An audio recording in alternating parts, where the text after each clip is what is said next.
안녕하세요, 김이사입니다. 오늘은 국제결혼 성공방정식 제4탄 어떤 신부와 결혼해야 하냐 이런 얘기를 좀 해보겠습니다. 저희가 국제결혼을 준비하다 보면 어떤 신부가 좋은 신부냐 이런 질문을 참 많이 하셔요. 근데 사실은 내가 국제결혼에 대해서 어느 정도 준비가 되어 있고 또 내가 마음의 여유가 있는 상태에서 상대 배우자를 만나면 대체적으로 정상적인 선택을 한다는 거죠. 이 기준을 가정하에 한번 얘기를 해보겠습니다. 얼마 전에 구독자님이 연락이 오셨는데 베트남 지인을 통해서 신부를 소개받았대요. 근데 그 지인이 굉장히 오랫동안 교류를 하면서 알고 지낸 분인데 그렇게 해서 기회가 되어서 안장에 사는 여자분을 소개를 받았는데 안장이라는 그 지역이 베트남에서도 굉장히 낙후된 지역이에요. 아무튼 그런 상황이었는데 제가 왜 여자의 조건을 먼저 얘기하냐면 신부가 빈지정에서 공장을 다닌다고 합니다. 이 여자분이 조건이 싹 그렇게 좋은 조건이 아니에요. 근데 처음에 전통결혼 비용으로 지참금 1억 동에 금 10돈 이 정도 해서 하겠다고 했거든요. 근데 통상적으로 남부 아가씨들 한 평균적으로 개인 결혼할 때 한 2억 돈 기준으로 많이 하거든요, 요즘에. 그렇기 때문에 그 정도는 괜찮은데 또 결혼이 진행이 되다 보니 여자 측에서 하는 말이 전통결혼 비용은 한 2억 5천만 동 정도 들어가고 금을 50돈을 해달라고 그랬대요. 그래서 이거 미친 거 아니야? 속으로 그 생각을 했거든요. 그리고 서류 비용도 300만원, 한국어 교육 비용도 600만원. 그러면 사실 업체보다도 비싼 거예요. 그런 거기 때문에 이런 거면 하지 말아라. 아무리 생각해도 아닌 것 같다. 제가 그런 얘기를 했던 적이 있고 또 다른 케이스는 신부 자체는 별 문제가 없어요. 신랑도 괜찮고 근데 결혼에 대한 의지가 없어서 파혼이 된 그런 분들이 한 두세 분 있었거든요. 제가 그래서 그분들 결혼 조건을 좀 들어봤어요.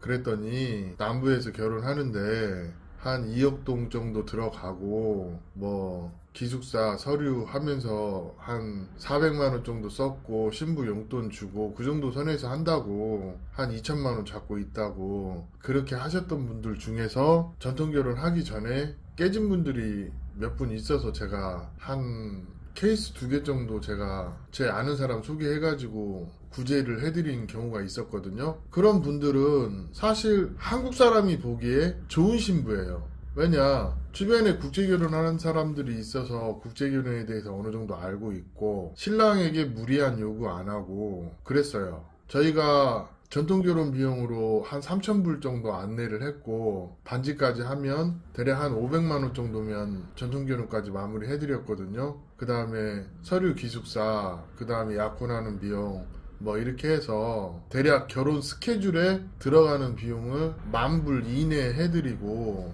신랑이 와서 경비 쓰는 부분, 신부 집에 인사하는 비용, 소개한 사람한테 약간의 사례비 해서 초혼 같은 경우에는 12,000불 안에서 진행을 해드렸고 또 재혼 같은 경우에는 한 7,000불에서 8,000불 사이에서 진행을 해드렸어요. 그리고 기숙사 서류 비용 남은 부분 환불해드리고 이 정도 해드린 적이 있거든요. 이걸 홍보하려고 얘기하는 게 아니라 이렇게 아는 사람 통해서 소개받은 사람들은 일단은 서로 모르는 사람이 결혼 진행하는 것보다는 아무래도 좀 안정적이기 때문에 잘 진행이 돼요. 그리고 제가 작년에 한 4건 소개를 했거든요. 그거 다 정상적으로 진행이 되고 한 명도 파혼 없이 잘 가고 있어요. 이런 것처럼 제가 봤을 때 좋은 신부라는 건 일단 신랑이 마음에 들어야 돼요. 그리고 두 번째가 국제결혼에 대해서 신부가 어느 정도 이해를 하고 있어야 돼요. 그리고 세 번째가 무리한 금전 요구가 없어야 돼요.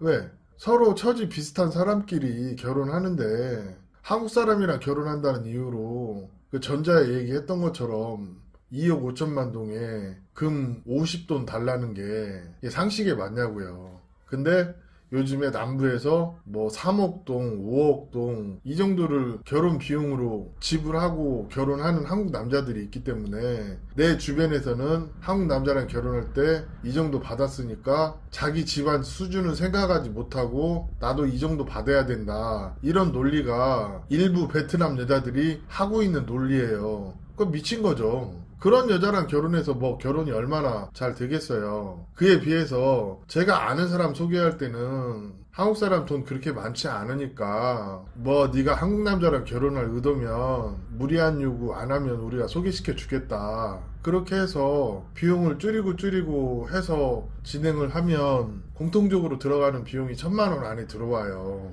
뭐 서류, 비자, 기숙사 이것까지 하면 한 1,500 안에 들어오거든요. 그리고 신부 용돈 한 200만 원 정도 주고 신랑 왔다 갔다 하는 거 한 2번 잡아서 한 300만 원 잡으면 얼추 2,000만 원 안으로 들어온단 말이에요. 그게 제가 그 개인 결혼 하시는 분들 평균을 내니까 그렇더라고. 그래서 우리도 그 평균에 맞춰서 한 서너 건 정도 해보니까 별 문제 없었고, 또 그 방식이 아니더라도 제가 한 10년 전부터 제 지인들 소개할 때 하던 프로그램이 있거든요. 이제 그 방식으로 해보니까 안정적이고 좋은 거예요. 제가 말하고 싶은 거는 이 금액적인 부분을 얘기하고 싶은 게 아니라, 사실은 베트남 여자가 결혼을 하는데 결혼에 다른 의도가 없고 또 신랑한테 무리한 요구를 안 하고 또 신랑한테 좋은 마음이 있으면 사실은 이게 좋은 여자예요. 근데 이런 상식의 기준을 갖고 어떤 부분에서 과한 부분이 있으면 그 부분을 중재해줄 중재자가 있고 그러면 대체적으로 결혼이 잘 진행이 되는데, 이게 뭐 페이스북을 통해서 만나든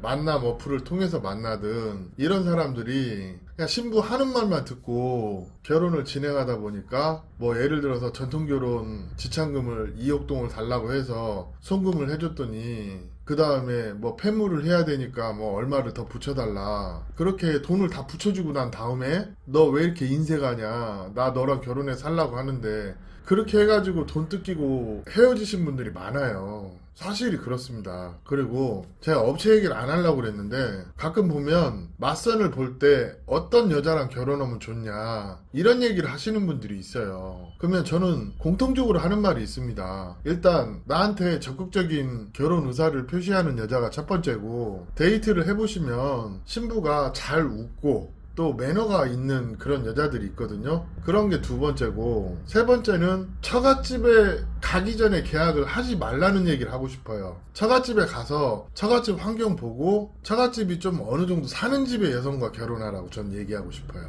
돈이 좀 들어가더라도 처갓집 환경이 좋아야 돼요. 뭐 예를 들어서 화목하거나 아니면 집안이 좋다거나 부모님이 젊어서 뭐 병원비가 안 들어간다거나 이런 게 복합적인데, 가장 중요한 거는 시골 여성보다는 도시 여성이 나아요. 그리고 시골 사는데 도시에서 혼자 살면서 돈을 버는 여성보다는 부모님 밑에서 부모님 관리 하에 직장 생활하는 여성, 이런 여성이 낫고, 또 적어도 한 직장을 2년이든 3년이든 꾸준히 다니고 있는 여성이 좋아요. 이런 걸 다 합치면 이런 얘기가 나와요. 일단 나한테 호감을 보이는 여성이 첫 번째고, 그 다음에 외모도 어느 정도 봐야겠죠. 그리고 처갓집에 가서 집안 환경, 경제력, 아니면 부모님의 어떤 결혼에 대한 요구사항, 그 다음에 신부님과의 관계, 이런 것까지 다 보신 다음에 그 다음에 계약을 하든 결혼을 결정을 하든 그러시라는 거예요. 보통 업체들 보면 신부 소개하고 처갓집도 안 가고 결혼하는 업체들이 있거든요.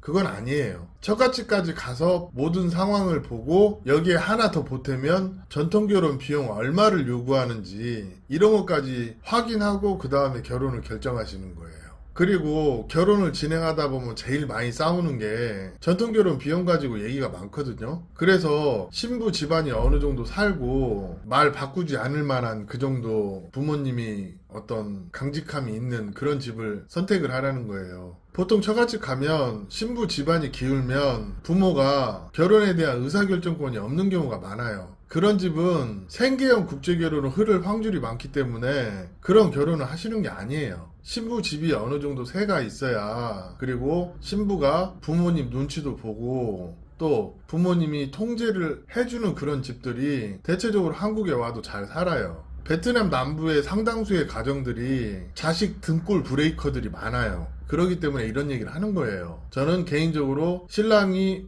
43 이하면 남부 여성보다는 할 수 있으면 북부 여자를 추천하는 이유가, 북부 여자가 좀 드세고 그래도 부모 어려운 줄 알고 또 부모님들이 건강한 생각을 하시는 분들이 많기 때문에 북부를 추천하거든요. 그리고 실제 북부에서 진행을 해보면 처갓집 갔다 오고 굉장히 겸손해지시는 남자들이 많아요. 그만큼 어떤 뭐 가풍이랄지 이런 게 있는 집도 있고, 또 화목하기도 하지만 좀 가부장적인 그런 보수적인 그런 게 있어서 신부가 부모님 대하는 것만 봐도 10년 후에 내 모습을 알 수 있거든. 결론은 이거예요. 신부 소개가 잘 이루어지면은 솔직히 신랑이 결혼 안 한다고 하지 않는 이상 깨질 이유가 없어요. 근데 저희가 생각하는 좋은 결혼은 결혼하는데 문제가 없을 여자가 1번이고, 두 번째가 신랑한테 무리한 요구를 안 하는 여자가 2번이에요. 그거는 신부는 무리한 요구를 안 하고 싶은데 부모가 펌프질 해가지고 뭐 전통기록 비용 더 달라, 뭐 더 내놔라 이런 게 많기 때문에 사실은 신부보다는 그 부모나 그 가정 환경, 자라온 히스토리 이런 걸 보고 하는 게 중요하다는 거죠. 그럼 제가 이런 얘기를 하면 그런 걸 어떻게 다 알고 하냐 그러는데, 짬에서 나오는 바이브라고 그런 걸 알고 소개시키는 분들도 많이 있어요. 그렇기 때문에